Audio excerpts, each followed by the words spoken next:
What is up? What is up, DTube Hexicans? So today I want to talk a little bit about today's pump and a little bit about narratives. So this, I think, is going to be an interesting video. So first of all, after my video yesterday, so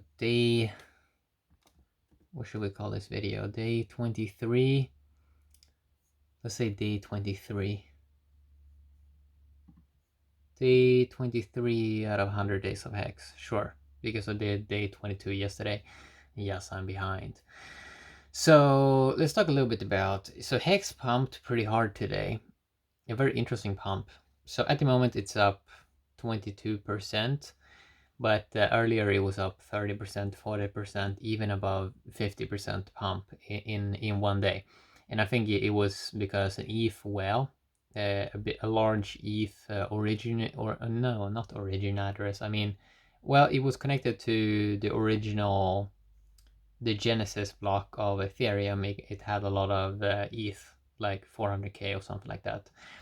And yeah, it seems like they bought 100k of 100k USD of Hex, and it pumped it pretty hard. Yeah, it went up to the peak 50% today, now up 22%, and it's up 22% against USD, 21% against BTC, and 20% against ETH. So that's really interesting. So I want to talk a little bit about narratives and yeah, this pump here. So narratives. I was considering crypto narratives and how a lot of narratives have failed, and like take Bitcoin for example, that it would be like digital store of value. We're around 3 years in of sideways action with Bitcoin, and it doesn't really seem like it wants to go anywhere. And that narrative has kind of been ruined. It's like people need a better story.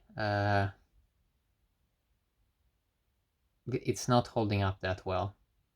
It's not holding up that well also when you see these dumps going from 12,000 to 10k in a matter of a few days, almost like a 20% drop. And yeah, maybe you can be a little bit nicer to Bitcoin if Bitcoin was very new. Maybe we could be a little bit nicer. But it's very obvious if you look at Bitcoin that it's the price is like super manipulated to margin trading platforms that are making the most amount of money manipulating people that this is a great long-term store of value, even though it's down since 2017, almost 50% down right now. As when I'm doing this video, it's down 50% since the all-time high. Is that a good store of value? It's not. It's not. It's just a fact. If Bitcoin only had existed for a couple of years, sure, maybe we could be a little bit kinder, but this kind of volatility, it's not holding up the narrative that well of digital gold.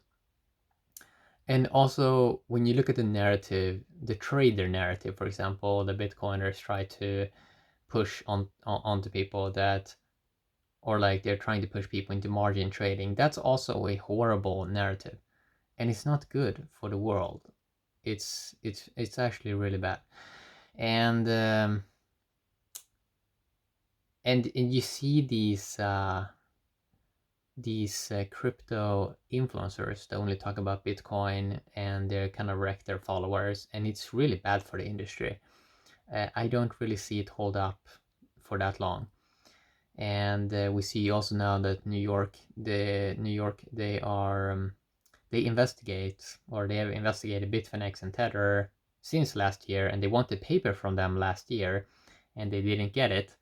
And now it seems like they needed papers from Bitfinex within 60 days or so. And yeah, and we look at Tether, they kind of like printed out of thin air like 10 billion Tethers that they say are backed by USD, but it's probably not. So they printed this. It's around $60 million per day in 160 days in a row. If you like average out like 10 billion on 160 days, I think it's around $60 million new fake tethers that they printed out of nothing to kind of pump up the Bitcoin price, and they probably sell them Bitcoin for USD. And that narrative is like, I don't think crypto can move forward at the moment when you have these kind of actors that are doing these shady things, and when these actors are pretending that they are the respected guys in this industry. I don't think this crypto industry can move forward with that narrative. So Tether at the moment, it's sitting as a top 3 crypto, and no audits, and they're in this like lawsuit scandal. And people gonna say like, yeah, but every company is involved with that. But if you study everything, the Bitfinex story and those hundreds of millions of dollars lost, and that Tether has printed like 10 billion in just 160 days alone, and that they're probably using that to pump up and manipulate the Bitcoin price with not even real money. What happens then is like they manipulate real investors that actually believes in the Bitcoin story and actually believes, they probably like, they are fooling kind of regular investors that believes it's like real money or something like that. And yeah, it's just like it's a shitty narrative. Like that kind of narrative is very shitty, that like corrupt actors are admired in this industry. Centralized exchanges like Huobi and Binance that attacked Steam blockchain.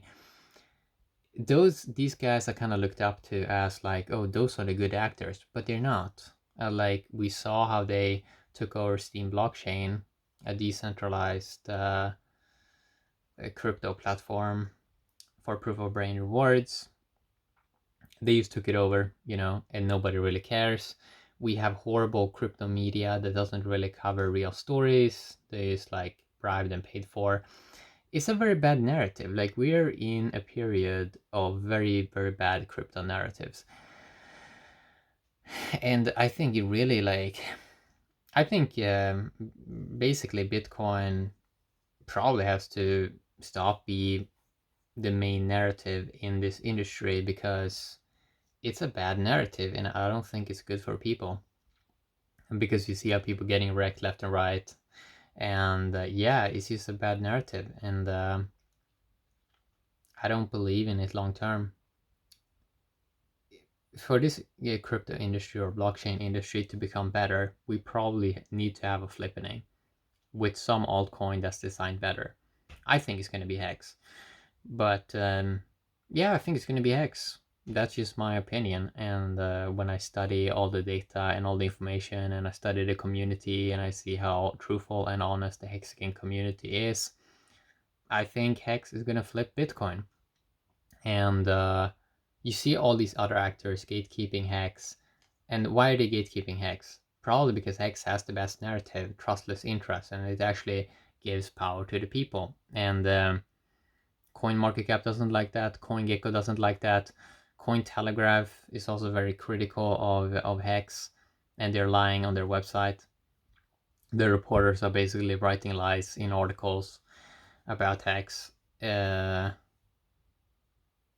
it's like when reporters can't do their job right, that's a bad narrative, right? Um, Narratives. I think we have to look at better narratives, better stories. And if you want to build better stories, you need a lot of people with integrity, like way higher integrity and way higher standards than what this cryptocurrency have had the last 10 years. Like these 10 years has been like mainly a joke. No competent, low standards, low integrity, super much nonsense. It's a bad narrative. It's like it's been up to this point, it's been an extremely bad narrative. And you need a lot of dedicated people if you want to build better narratives, or even if you want to look at this. It's like if we want to build up better narratives, and I think, for example, HEX trustless interest is an extremely good narrative, and it actually works. Complete project, audited, finished, no expectations, no promises. That's an amazing narrative. I like that narrative. And something, and also how Hex has a narrative of something that's actually doing what it should. So Bitcoin was supposed to be peer-to-peer digital cash. That failed.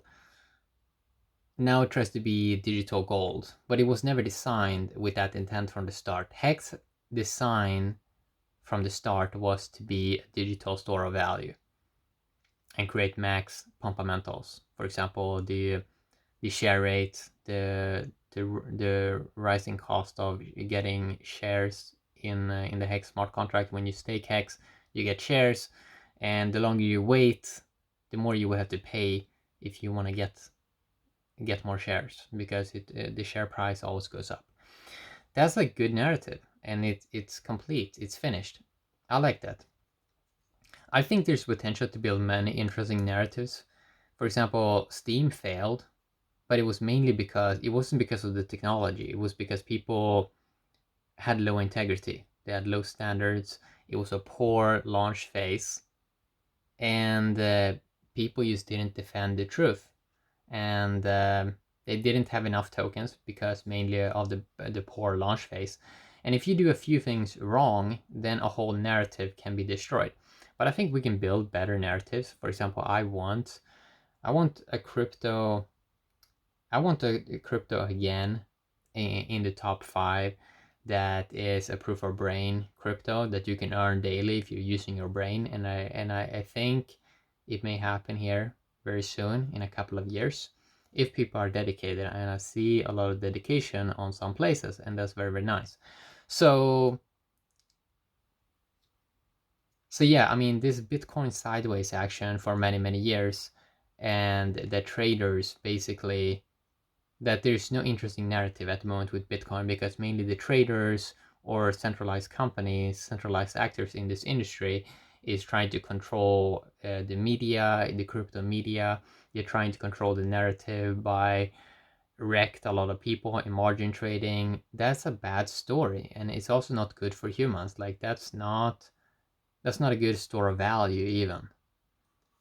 It would be better, like, you can't earn interest on your Bitcoin without lending your coins out to a third party. It's a very, very bad story. It's a very, very bad narrative, and I don't really see it hold up that well. So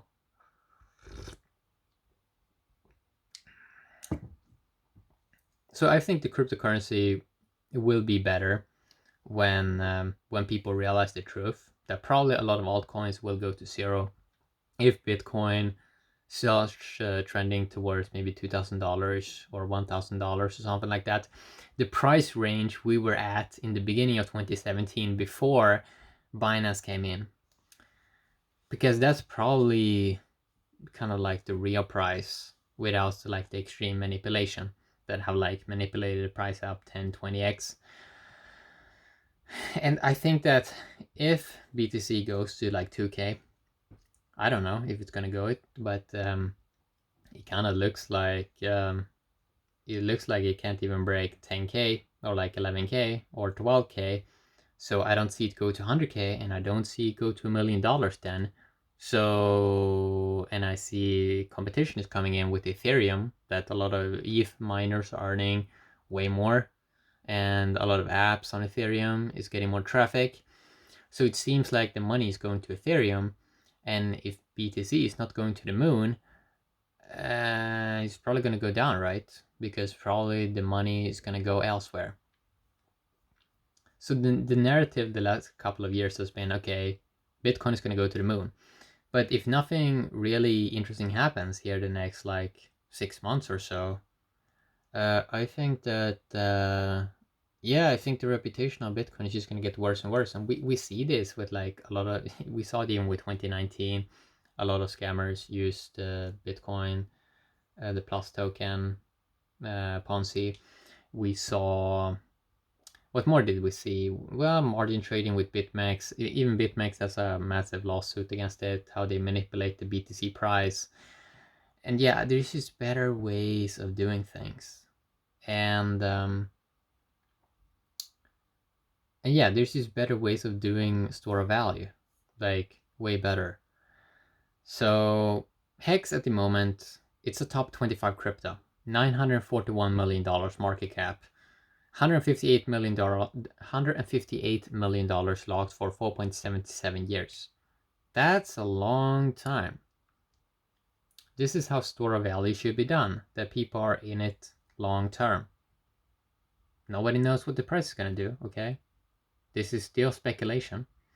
But it's nice to see this kind of dedication, that there is a lot of people that are super, super long term in it. Like they're speculating on something for almost 5 years. That's a long time they've locked up a lot of value. And that's like very cool to see, right? So yeah, we need new narratives. We need better narratives. We need more creative people. But if we want to build better narratives, you need a lot of people with integrity. You need a lot of people with competence. You need a lot of people with high standards. You also need people to get rich, right? So it's probably not responsible to not get rich in life if you have the potential to get rich. And if, yeah, it's like, because stuff costs money, right? Yeah, so we need better narratives. And frankly, I think a lot of those 2017 coins, 2018 coins, 2019 coins, even these many 2020 coins are probably going to go to zero because they have horrible business models. There is just like, there's no niche. Like they haven't really focused on a niche. HEX has a clear niche, like $1 trillion niche, which is a time deposit, but doing it in a decentralized way. We know that works already in the real world. We know how big the niche is, and we know that Bitcoin is not designed to be a decentralized time deposit. Yeah, you can do a lot of interesting narratives in crypto. If people are dedicated, you can do a lot of things. But most of the times, people are not that dedicated, so nothing really happens, you know? And it's kind of sad because a lot of things could have worked out amazing, you know? So I think the cryptocurrency industry is going to be better when Bitcoin is no longer number one. And if you're looking at everything, all the data, all the stats, my conclusion is that Bitcoin is not going to remain the number one crypto. Just like Nokia didn't remain the number one smartphone company. Apple and Samsung took over because they innovated, okay? And if you look at crypto right now, the only thing that innovates is HEX. All these other coins that I've seen 2020, mainly nonsense that is not really needed. We only need amazing game theory and holding. That's it. That's it. And rewarding holders, basically. And work on brand building. And then I think HEX is going to be number one crypto. I already showed that becoming a top 5 crypto is not really that difficult. Because if you look, like Litecoin that's not doing anything. It's in the top 10s, and they haven't really done anything for years, like 5 years. And they were already here like 2012, but they're not doing anything. And they're like a top 10 crypto. So imagine if you have a community like the Hexagon community, and you have an amazing product that is complete and that has no expectations and no promises. Isn't that amazing? And on top of that, also has been audited. And like paying people to hang around. Like the longer you're in it, the more coins you're getting, the more shares you're getting. Isn't that kind of cool? I think that's pretty amazing. Like you probably can become, and I showed it with math in other videos, like becoming a top 5 crypto is not that difficult. Because there's not really any competition. It's just that those other coins has been around for longer. HEX hasn't even been around for a year. And it's already been up to, I think, like top 16, or maybe even it was top 15 coin less than a year. Like that's kind of cool. So that's a little bit about what I wanted to talk about. It's kind of cool how it's soon October. That's 1 month before the big payday, which happens in November. On so the launch phase, which is 351 days, I think that one ends on November the 17th, and then 2 days later you have the HEX big payday, and it's going to be very interesting to see what the price is going to do, because we don't know. We can have like major drops, we can have major pumps, who knows. We this probably it's going to be very volatile, as people have talked about. It's probably going to be super volatile, and nobody knows what the price is going to do. And since there are no expectations or no promises, it's like, yeah, the price is just going to do what it's going to do. So that's going to be interesting to follow.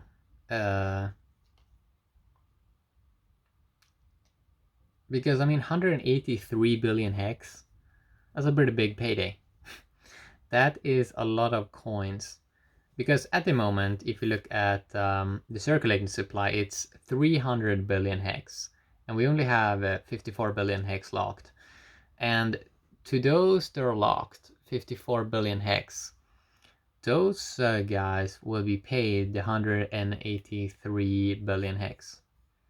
So if I just take 183 billion and I divide it by 54 billion, yeah, on average, the average person would at least, or average staker or whatever, they would at least get like a 3x more coins.